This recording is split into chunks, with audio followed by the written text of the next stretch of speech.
2026-27 অর্থ বছরের জন্য কেন্দ্রীয় সরকার এবং কেন্দ্রীয় সরকারের অর্থমন্ত্রী মাননীয়া নির্মলা সীতারাম যে বাজেট পেশ করেছেন, এক কথায় এই বাজেটকে বলি আমি progressive and all inclusive budget.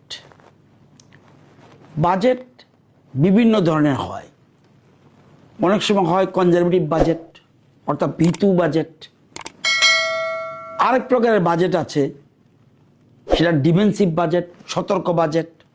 কিন্তু এবারের যে বাজেট কেন্দ্রীয় সরকার মোদী সরকার যে বাজেট প্লেস করেছেন, এক কথায় তাকে বলা হয় progressive and all inclusive budget. এই বাজেটের মূল অর্থের পরিমাণ হল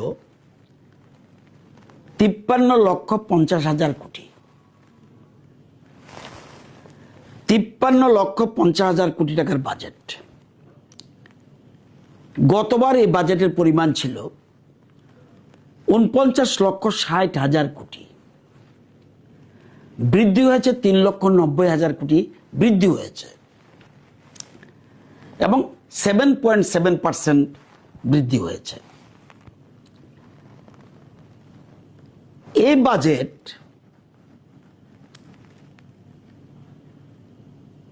(2047) সালের মধ্যে উন্নত ভারত, বিকশিত ভারত গড়ে তোলার লক্ষ্য পূরণের পথে এটা একটা গুরুত্বপূর্ণ পদক্ষেপ নিয়েছে মোদী সরকার। আমরা যদি দেখি যে 2026 সালের এই যে বাজেট প্লেস করেছে অর্থ বছরের, প্রতিরক্ষা খাতে ব্যয় উল্লেখযোগ্যভাবে বৃদ্ধি করেছে প্রতিরক্ষা খাতে, এবং এই খাতের জন্য টাকা রেখেছে 7,85,000 কোটি। এই মোট বরাদ্দের মধ্যে 2,19,000 কোটি টাকা বিশেষভাবে সশস্ত্র বাহিনীর আধুনিকীকরণের জন্য বরাদ্দ করা হয়েছে। সশস্ত্র বাহিনীর আধুনিকীকরণের জন্য যে অর্থ বরাদ্দ রাখা হয়েছে, কিসের জন্য? আধুনিকীকরণ করবে এবং উন্নত অস্ত্র ব্যবস্থা, আধুনিক প্রযুক্তি, দেশীয় প্রতিরক্ষা উৎপাদন এবং সেনাবাহিনী, নৌবাহিনী, বিমান বাহিনীর সক্ষমতা বৃদ্ধির জন্য ব্যবহার করা হবে। তো এই যে বাজেট, উদ্দেশ্যটা কি?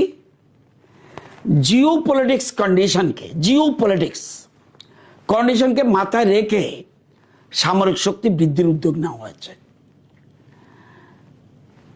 দেশকে সুরক্ষিত রাখতে হবে, নতুবা আভ্যন্তরীণ বিপর্যয় দেখা দিতে পারে।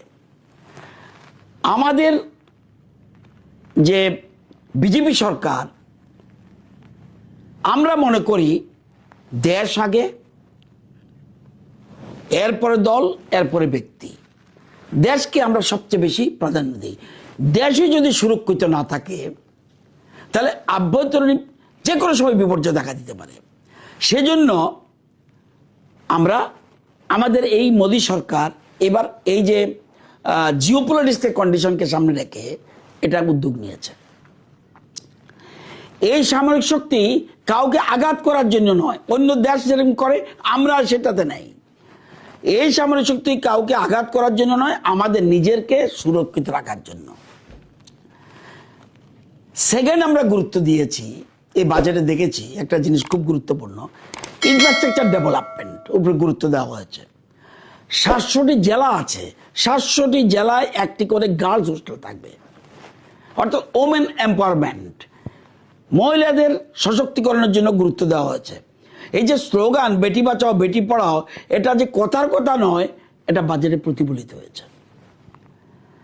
আরেকটা ইম্পর্টেন্ট জিনিস, স্বাস্থ্যক্ষেত্রে ব্যাপক বৃদ্ধি করা হয়েছে। আমাদের স্লোগান কি? সুস্থ ভারত, শ্রেষ্ঠ ভারত। ভারতের 60% যুবক আপ টু এজ 40 এদেরকে সুস্থ রাখতে হবে। সারা পৃথিবী কিন্তু ক্রাইসিসে আছে, অনলি ইন্ডিয়া এই যে গ্রুপ 60%, আজকে তাদেরকে যদি সুস্থ রাখি তাহলে উৎপাদন বাড়বে, তাদের মাধ্যমে উৎপাদন ক্ষমতা বৃদ্ধি হবে। এই জন্য স্বাস্থ্যক্ষেত্রে তাদেরকে সুস্থ রাখতে সবল রাখতে হবে, তাহলে আমার দেশের উৎপাদন বৃদ্ধি হবে। আরেকটা জিনিসের উপর গুরুত্ব দিয়েছে, এই প্রথম দেখলাম আমি রাজ্যের কৃষিমন্ত্রী, এই প্রথম দেখলাম কৃষিক্ষেত্রে যতগুলি স্কিম ছিল সবগুলি রেখে দিয়েছে আগের মতো, একটা বাদ যায়নি। আমরা দেখি প্রত্যেকবার বাজেট হলেই কোনো না কোনো আগের স্কিম বাদ যায়, নতুন করে চিন্তা করে। এবার করেছে কি, যতগুলি স্কিম আছে সবগুলি রেখেছে, একটাও বাদ যায়নি, বরঞ্চ নতুন করে কৃষিজ উৎপাদিত সামগ্রী দিয়ে ফুড প্রসেসিংয়ের উপরে গুরুত্ব দেওয়া হয়েছে। আমরা কিছুদিন আগে জানি যে 27শে জানুয়ারি ইউরোপিয়ান 27টা দেশের সাথে আমরা চুক্তি হয়েছে। যত দেশ আছে, Austria, Belgium, Bulgaria, Croatia, Germany, Denmark, যত 27টা দেশ, সব এগ্রিমেন্ট স্বাক্ষরিত হয়েছে। এই যে এটা মুক্ত বাণিজ্য চুক্তি, এটাকে বলা হয় the mother of all deals. এটা করার উদ্দেশ্য হলো আমাদের কৃষিজাত দ্রব্য যেগুলি আছে সেগুলি যেন ওইখানে কোনো ট্যাক্সের মধ্যে যাতে না পড়ে, শুল্ক আমাদের ওইখানকার শুল্ক কমবে। এতে আমাদের চা, কফি, বাসমতি চাল, মশলা, ফল ও সবজি, প্রসেসড আইটেম, প্রসেসিং সেন্টার, এটা আমরা করতে চাচ্ছি। এবং অর্গ্যানিক কৃষিপণ্য, বিশেষত জৈব প্রাকৃতিক কৃষিপণ্য ইউরোপে ব্যাপক চাহিদা। আজকে আমাদের বাজেটে এটার উপরে গুরুত্ব দেওয়া হয়েছে। এবং আমরা যদি দেখি বাজেটে কৃষি বাজেট কী ছিল, কৃষি বাজেট ছিল ভারতের কেন্দ্রীয় বাজেটে শুধুমাত্র 26/27 রাখা হয়েছে 1,62,671 কোটি, অর্থাৎ আগের বছর থেকে 10,818 কোটি বৃদ্ধি, 10,818 কোটি বৃদ্ধি করা হয়েছে। এবং 7.12% বাজেটে বৃদ্ধি হয়েছে কৃষিক্ষেত্রে। এবং পাওয়ার, বিশেষ করে নিউ অ্যান্ড রিনিউয়েবল এনার্জির ক্ষেত্রে বাজেটে এর আগে রাখা হয়েছিল 26,549 কোটি, এবার রাখা হচ্ছে 32,914 কোটি। কেন? বৃদ্ধির হার 24%, অর্থাৎ সোলার সামগ্রী, যাতে সোলারের আইটেম যেগুলি আছে, সোলার সামগ্রী যেন সস্তা হতে যাচ্ছে। এতে দেশের যেমন সমৃদ্ধি হবে, উৎপাদন বৃদ্ধি হবে বিদ্যুতের, এবং বিদ্যুৎ উৎপাদন করে মানুষ যেন আত্মনির্ভর হতে পারে, সেটার জন্য আমাদের এই বাজেটে গুরুত্ব দেওয়া হয়েছে। আমি প্রথমেই বলেছিলাম যে